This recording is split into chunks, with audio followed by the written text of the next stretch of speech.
প্রভাব পড়বে কিনা একজন সংবিধান বিশেষজ্ঞ হিসেবে আপনার কাছে আমি এই সংবিধান সংক্রান্ত এবং জাতীয় নির্বাচনের প্রভাব প্রশ্নটা বুঝতে পেরেছেন, সংক্ষেপে যদি একটু বলেন। জি, আমি তো আবারও বলছি যে নির্বাচনটা যেভাবে হচ্ছে এইটাতে দেখেন দলীয় ভিত্তিতে হওয়ার কারণে, দলীয় প্রভাবের হওয়ার কারণে যে গতবার এই 4টা সিটি কর্পোরেশনের মেয়র ক্যান্ডিডেট ছিলেন 54 জন, এবার এটা নেমে এসেছে 12 জনে। আচ্ছা, কারণটা হচ্ছে যে স্থানীয় পর্যায়ে নেতৃত্বের বিকাশ হচ্ছে না। আচ্ছা, সংবিধানে এটাকে দেওয়া হয়েছে এই জন্য লোকাল গভর্নমেন্টে স্থানীয় যে নেতৃত্ব তৈরি হয় দলমত নির্বিশেষে, যে একটা এলাকার সমস্যা সমাধান করবে, একটা ডাস্টবিন তৈরি করবে, রাস্তা তৈরি করবে, এটার জন্য তো আপনার মুক্তিযুদ্ধের চেতনা কিংবা জিয়াউর রহমানের 19 দফার প্রয়োজন নেই। আপনার একটা রাস্তা ঢাকনা যদি মেন হলে ঢাকনা চুরি হয়, এটা খোয়া গেছে, এটাকে পুনঃস্থাপনের জন্য তো এই চেতনার প্রয়োজন নেই। প্রয়োজন হচ্ছে যে একজন নির্ভীক, সৎ, দক্ষ প্রশাসক, জনপ্রতিনিধি থাকবেন, রাজনৈতিক পরিচয় ছাড়াও উনি এই কাজটা করে দিতে পারবেন। আপনি যে সৎ যোগ্য প্রার্থীর আন্দোলনটি করছেন আমরা সব জায়গায় দেখছি, তার পাশাপাশি আবার এই যে কালো টাকার অভিযোগ দর্শকরা তুলে ধরছেন, এই দুটি দিক আসলে কোনটি আগাচ্ছে?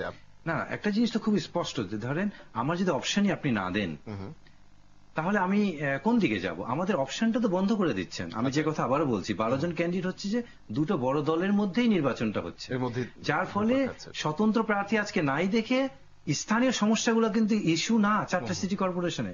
ইস্যু হচ্ছে হেফাজত, ইস্যু হচ্ছে শেয়ার মার্কেট, হলমার্ক, পদ্মা সেতু, জাতীয় ইস্যুগুলো চলে গেছে। কিন্তু স্থানীয় ইস্যুগুলো তো আসা উচিত ছিল। আজকে যদি স্বতন্ত্র প্রার্থী থাকতো, দল নিরপেক্ষ লোকগুলো থাকতো, তাহলে কিন্তু স্থানীয় সমস্যাগুলো আসতো।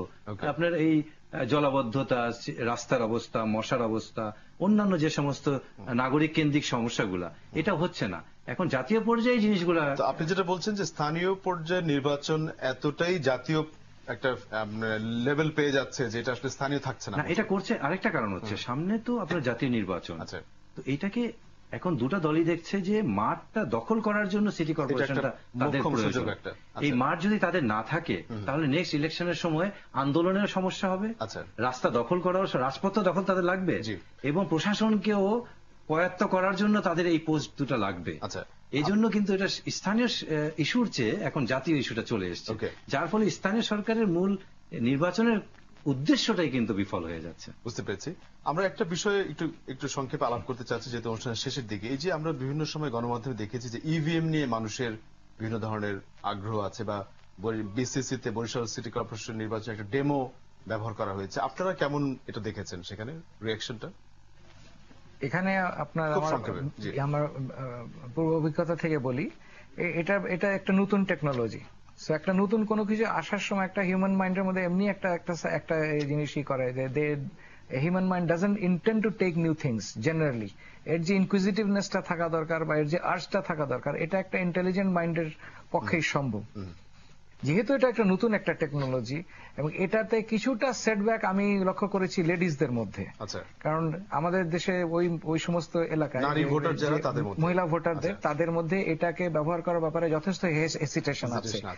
এবং যেহেতু আমাদের দেশে শিক্ষার হারটা অত ভালো না, আমরা বুঝতে পেরেছি এটা আরেকটু সময় লাগবে, এটাকে সময় নেবে। তুহিন মালিক, এই আজকের প্রসঙ্গে জাতীয় বা স্থানীয় সরকার নির্বাচন নিয়ে সর্বশেষ কমেন্ট আমরা শেষ। আপনি যে প্রশ্নটা করলেন ওটা দিয়ে আমি শেষ করি যে সৎযোগ্য প্রার্থী কেন ইম্পর্টেন্ট। আমি যেটা বলার চেষ্টা করছিলাম, আমার যদি অপশনই না থাকে, আপনি সাদা আর কালোকে দিলেন, এই মুহূর্তে যদি এখানে একটা অঘটন ঘটে আর আপনার 3 জন লোককে যদি ধরে নিয়ে বলেন যে এই 3 জনকে আমি বিচার করতে চাই, আপনি যদি বলেন এভাবে তো অনুষ্ঠান চলবে না, যে কোনো একজনকে রেখে বাকি 2 জনকে ছেড়ে দেন। 3 জনে যদি অপরাধী হয়, আমি কাকে রেখে কাকে ছাড়বো?